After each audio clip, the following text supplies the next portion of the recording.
ఒక చిన్న పల్లె పేరు సోంపేట. అక్కడే చిన్నారి అమ్మాయి ఉన్నది, ఆమె పేరు సుజా.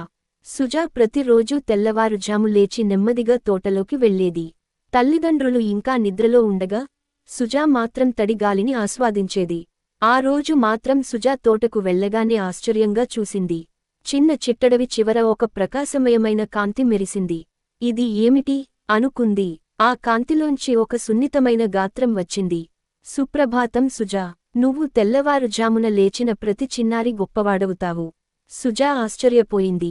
మీరు ఎవరు అని అడిగింది. నేను సూర్యుడి మొదటి కిరణం. నేను వేరు చోట్ల పిల్లలకు ఆశ, ఆత్మవిశ్వాసం కలిగిస్తాను.